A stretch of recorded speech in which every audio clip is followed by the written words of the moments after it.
सोचो अगर कोई तुम्हें $5 मिलियन यानी कि 40 करोड़ रुपए देने के लिए तैयार हो, लेकिन तुम्हें बस 50 दिन एक ऐसे व्हाइट रूम में गुजारने पड़ेंगे जहां पर कुछ भी नहीं है। सुनने में आसान लगता है ना? लेकिन ये इतना आसान भी नहीं होने वाला। खैर अब आपका तो पता नहीं, लेकिन माइकी और केट इस खतरनाक चैलेंज को एक्सेप्ट कर चुके हैं। मगर क्या वो दोनों 50 दिन इस खाली व्हाइट रूम में गुजार पाएंगे? चलिए जानते हैं इस कहानी में। तो कहानी की शुरुआत होती है और हम केट और माइकी नाम के एक कपल को देखते हैं जो एक बहुत बड़े खाली पड़े हुए व्हाइट रूम में आते हैं। इसका नाम इम्यूक्लेट रूम होता है। यहाँ पर हर चीज व्हाइट कलर की होती है और इन्हें यहाँ पर रेड कलर का एक बटन भी दिखाई देता है जिसे माइकी पुश कर देता है और तभी यहाँ पर एक अनाउंसमेंट होती है और इन दोनों को बताया जाता है कि आपको यहाँ पर 50 दिन बिताने होंगे और टास्क पूरा करना होगा, जिसके बदले में आपको $5 मिलियन का इनाम मिलेगा। और अगर आप में से कोई 50 दिन पूरे करे बिना ही बाहर चला गया तो इनाम की रकम $1 मिलियन हो जाएगी। साथ ही यहाँ पर एक बड़े से टाइमर में 50 दिन का टाइम भी चल रहा था। अब ये मैसेज सुनकर माइकी और केट काफी खुश होने लगते हैं। इन्हें ऐसा लगता है कि अब ये दोनों तो 50 दिन यहाँ बिताकर अमीर हो जाएंगे और इन्हें ये सब कुछ बस एक सपने की तरह लग रहा था। यहाँ माइकी केट से कहता है कि हम कितने लकी हैं ना जो हमें ये मौका मिल रहा है। साथ ही यहाँ पर अब माइकी और केट जीतने के बाद पैसे खर्च कैसे करेंगे ये सोचने लगते हैं। यहाँ माइकी कहता है कि मैं तो पैसे जीतने के बाद एक आइलैंड को खरीदूंगा और वहां पर अपने फ्रेंड्स के साथ पार्टी करूंगा। यहाँ केट कहती है कि मैं तो अपने पैसों को एक अच्छी जगह पर इन्वेस्ट करूंगी। यहाँ पर ये दोनों ऐसे ही बातें करके खुश होने लगते हैं। इसके बाद ये दोनों इस पूरी जगह को देखते हैं जहाँ पर इन दोनों के सोने के लिए एक बेड भी होता है जिसका कलर भी व्हाइट था।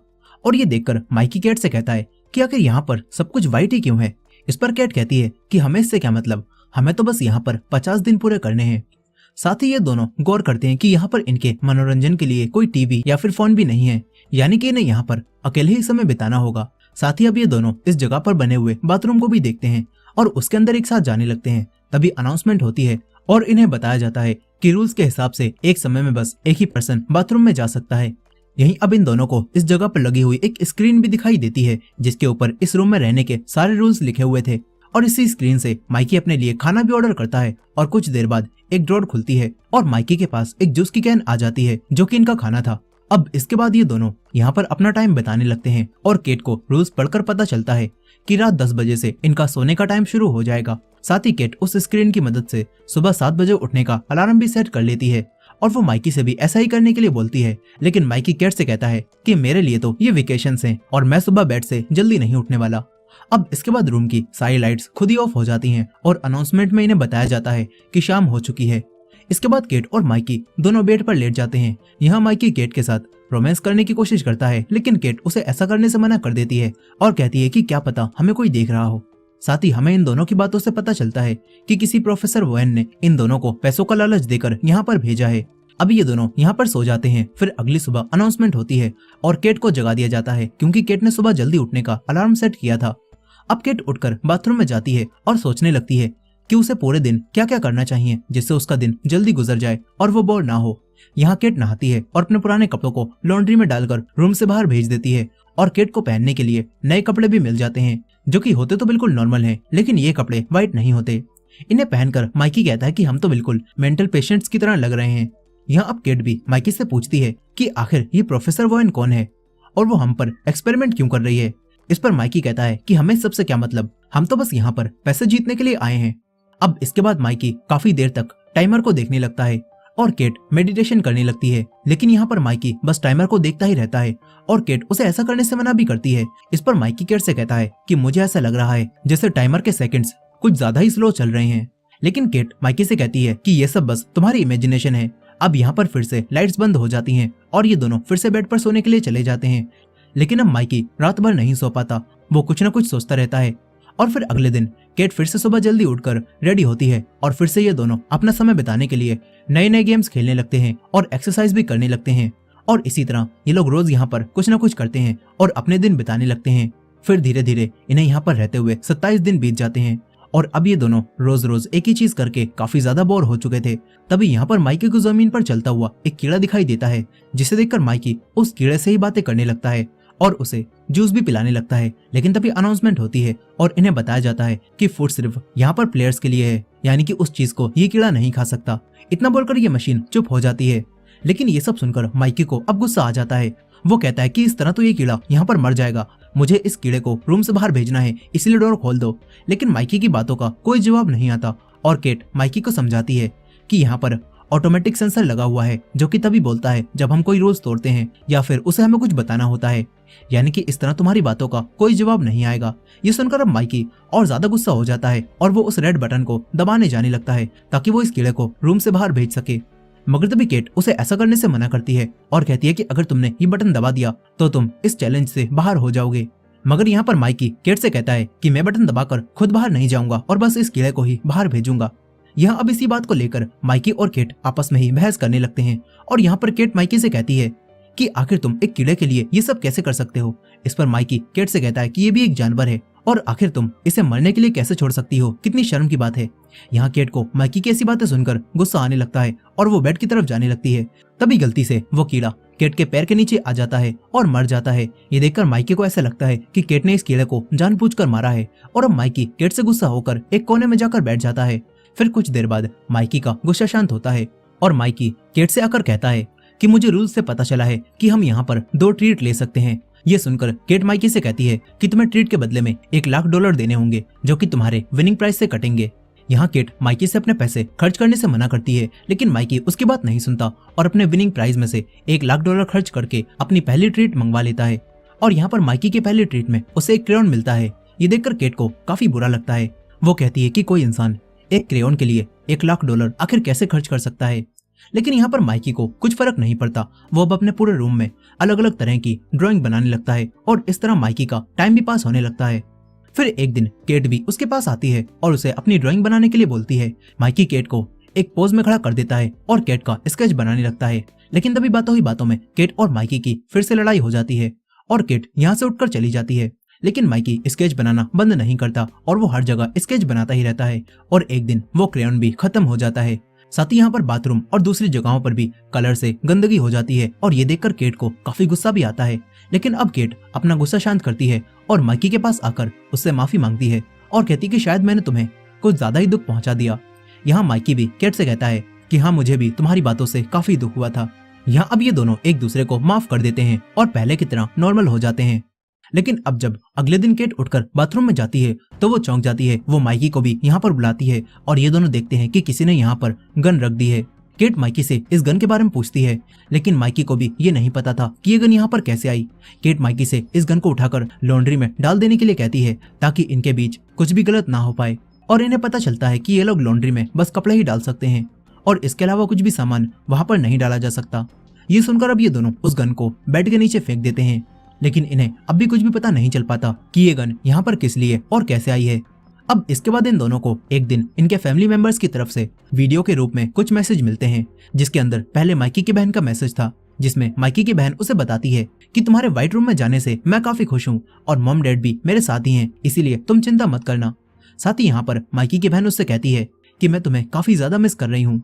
अब इसके बाद केट की तरफ से एक बूढ़े आदमी की वीडियो चलाई जाती है, लेकिन केट उस आदमी को देखकर उसकी वीडियो नहीं देखती और वीडियो को रोकने की कोशिश करने लगती है, लेकिन वो वीडियो नहीं रुकती और वो आदमी केट को बताता है कि अब मैं एक शेल्टर में रहता हूँ और मैं तुमसे अब भी बहुत प्यार करता हूँ। ये सारी बातें सुनकर केट साइड में जाकर काफी ज्यादा रोने लगती है। इसके बाद माइकी उसे चुप कराकर सुलाने ले जाता है, मगर यहाँ पर केट अब सो नहीं पाती और वो उसी आदमी के बारे में सोच रही होती है। फिर अगले दिन माइकी केट को उठाता है, लेकिन अब केट का मन बेड से उठने का नहीं करता और वो बेड से उठने से मना कर देती है। साथ ही अब केट माइकी को बताती भी है कि कल जो आदमी वीडियो में था वो मेरे डैड थे, लेकिन उन्हें देखना मैं बिल्कुल भी पसंद नहीं करती। मैं उनसे नफरत करती हूँ क्योंकि वो हमेशा ही ड्रिंक करते रहते थे और मेरे स्कूल की फीस भी नहीं भरते थे और इसी वजह से मुझे काफी मुश्किलों का सामना करना पड़ा और मुझे उनसे नफरत हो गई थी, इसीलिए मैंने उन्हें छोड़ दिया और मैंने सालों से उन्हें ना ही देखा था और ना ही उनकी आवाज सुनी थी।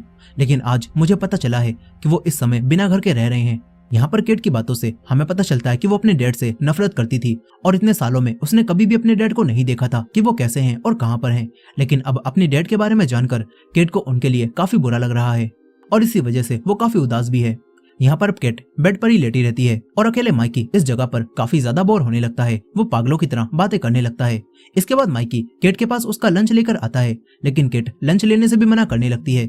यहाँ माइकी केट को खुश करने के लिए कुछ फनी बातें भी करता है, लेकिन केट को उन सबसे कुछ भी फर्क नहीं पड़ता।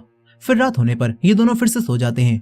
इसके बाद अगले दिन उठकर माइकी केट को भी एक ट्रीट लेने के लिए कहता है ताकि उसे अच्छा फील हो सके और कहता है कि अभी भी हमें यहाँ पर 18 दिन बिताने हैं और 18 दिनों तक तुम यहाँ पर ऐसे नहीं रह पाओगी। लेकिन केट ट्रीट मंगवाने से मना कर देती है क्योंकि वो अपने पैसों को खर्च नहीं करना चाहती थी। ये सुनकर माइकी जाने लगता है। तभी केट गौर करती है कि उसकी वजह से माइकी अब काफी अकेला हो गया है, इसलिए अब सारी बातें भूलकर केट बेड से उठती है और माइकी के पास आकर उससे कहती है कि तुम चाहो तो तुम अपनी दूसरी ट्रीट ले सकते हो। और ये बोलकर वो नहाने चली जाती है। तभी माइकी अपनी दूसरी ट्रीट मंगवाता है और तभी इस इम्यूकुलेट रूम का मेन डोर खुलता है और एक लड़की रूम में आ जाती है जिसने कुछ भी नहीं पहना था। ये देखकर माइकी हैरान रह जाता है। यहाँ ये लड़की माइकी को अपना नाम सिमोन बताती है। यहीं केट भी सिमोन को देखती है और काफी हैरान होती है। तभी माइकी केट को बताता है कि मैंने अपनी सेकंड ट्रीट मंगवाई थी, लेकिन मुझे नहीं पता कि सिमोन यहाँ पर कैसे आ गई। यहाँ सिमोन भी इन दोनों से पूछती है कि आखिर यहाँ पर क्या चल रहा है। इस पर केट उसे इम्यूकुलेट रूम के बारे में सब कुछ बता देती है। सब कुछ जानकर सिमोन इन्हें बताती है कि मैं एक एक्ट्रेस हूँ और मेरे एजेंट ने मुझे बिना कुछ इन्फॉर्मेशन दिए ही यहाँ पर भेजा है। अब इसके बाद केट माइकी से उसकी शर्ट सिमोन को देने के लिए बोलती है और माइकी अपनी शर्ट सिमोन को पहनने के लिए दे देता है। इसके बाद सिमोन यहाँ पर डांस करने लगती है और वो माइकी को भी साथ में डांस करने के लिए बोलती है, लेकिन माइकी ऐसा करने से मना कर देता है ताकि केट को बुरा ना लगे।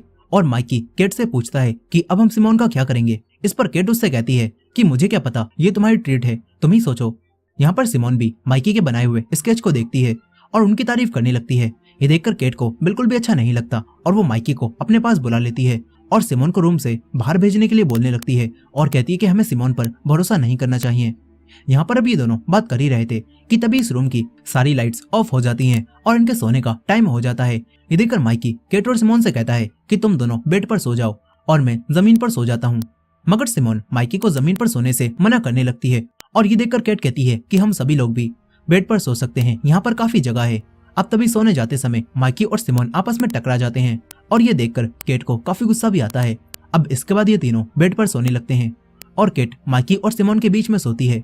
फिर अगले दिन जब केट की आंख खुलती है तो तब उसे बेड पर सिमोन दिखाई नहीं देती और माइकी की शर्ट भी वहीं पर पड़ी होती है। ये देखकर केट को ऐसा लगने लगता है कि सिमोन रूम से बाहर चली गई, लेकिन अब तभी केट को सिमोन बाथरूम में नहाती हुई मिलती है और ये देखकर केट को दोबारा गुस्सा आने लगता है। अब इसके बाद केट फ्रस्ट्रेट होकर अपनी पहली ट्रीट मंगवाती है और केट की ट्रीट में उसे कुछ नशीली टैबलेट मिलती हैं जिन्हें केट बिना कुछ सोचे ही गुस्से में खा जाती है और वो एक सिमोन को भी टैबलेट खाने के लिए देती है और इसके बाद सिमोन भी टैबलेट खा लेती है। यहाँ इन दोनों को देखकर माइकी भी एक टैबलेट खा जाता है और यहाँ ये तीनों ही नशे में हो जाते हैं और नशे में होकर ये तीनों ही डांस करने लगते हैं और काफी सारी उल्टी सीधी हरकतें करने लगते हैं।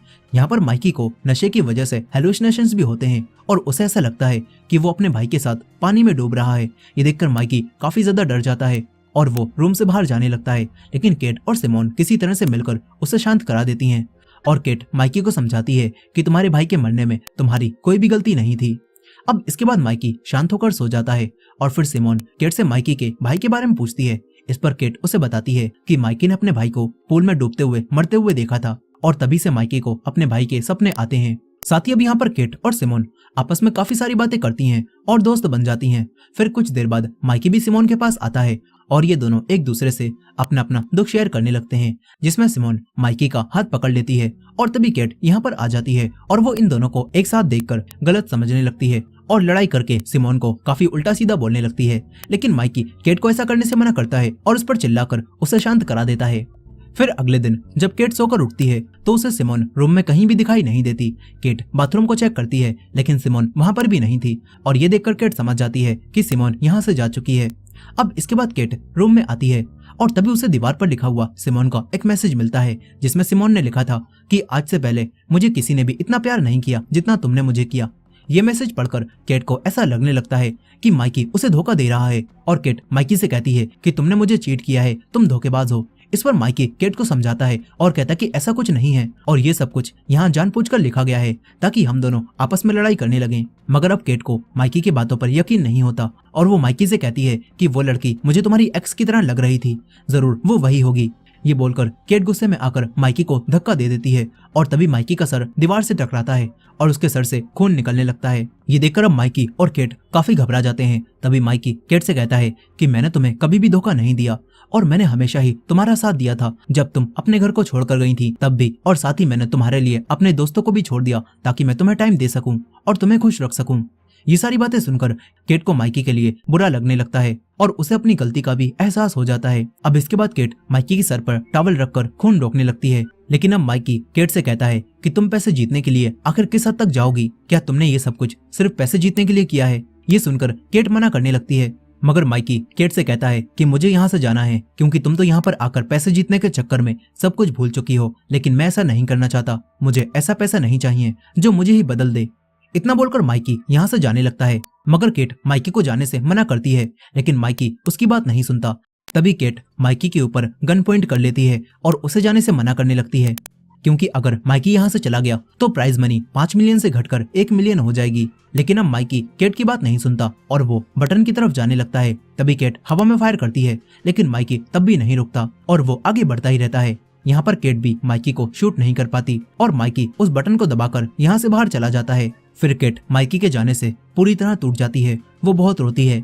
अब इसके बाद केट अकेले ही इस रूम में रहने लगती है, लेकिन यहाँ पर केट बहुत ज्यादा अकेली पड़ चुकी थी और वो इस जगह पर और दिन अकेले नहीं बिता पाती। और जब 50 दिन पूरे होने में बस 2 दिन ही बचते हैं तो केट भी उसी बटन को दबाने के लिए आगे बढ़ने लगती है और उसी रेड बटन के पास आ जाती है, जिसके साथ ही ये सीन यहीं पर कट हो जाता है।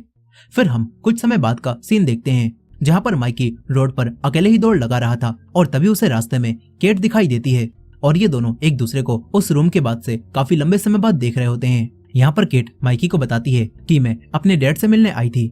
फिर यहाँ पर ये दोनों बातें करने लगते हैं और केट और माइकी दोनों ही एक दूसरे से अपनी अपनी गलतियों के लिए माफी भी मांगते हैं। साथ ही यहाँ पर केट माइकी को बताती है कि अब मेरे डैड मेरे साथ ही हैं। अब इसके बाद माइकी केट से पूछता है कि क्या तुम 50 दिन पूरे करके प्राइज मनी जीत पाई? इस पर केट माइकी को कोई जवाब नहीं देती और कहती है कि अब तुम्हारी बहन कैसी है। और इसी तरह ये दोनों यहाँ पर बातें करते हुए आगे बढ़ने लगते हैं और यहीं पर हमें उस घर को भी दिखाया जाता है जहाँ से अभी केट बाहर निकली थी और यहाँ पर लिखा होता है कि मेरी का नया किचन पॉसिबली एक अनजान डोनर के जरिए पूरा हो पाया। अब इसके बाद अगले सीन में हम एक और कपल को देखते हैं जो कि केट और माइकी की तरह ही इमिकुलेट रूम में आते हैं और प्राइज मनी जीतने के बारे में सोचकर काफी खुश होते हैं। और इसी एंडिंग के साथ ये कहानी यहीं पर खत्म हो जाती है। दोस्तों, आपको क्या लगता है, क्या केट अपने 50 दिन वहाँ पर पूरे कर पाई होगी या फिर नहीं? कमेंट में अपने ओपिनियन जरूर बताइएगा। वैसे मुझे तो लगता है कि केट ने 50 दिन वहाँ पर पूरे कर लिए होंगे और वो अनजान डोनर जिसके बारे में हमें लास्ट में बताया गया वो केट ही होगी। खैर, अपने ओपिनियन कमेंट में बताना मत भूलिएगा। और ये वीडियो पसंद आई हो तो वीडियो को लाइक करके हमारे चैनल को भी सब्सक्राइब कर लीजिएगा। मिलते हैं नेक्स्ट वीडियो में।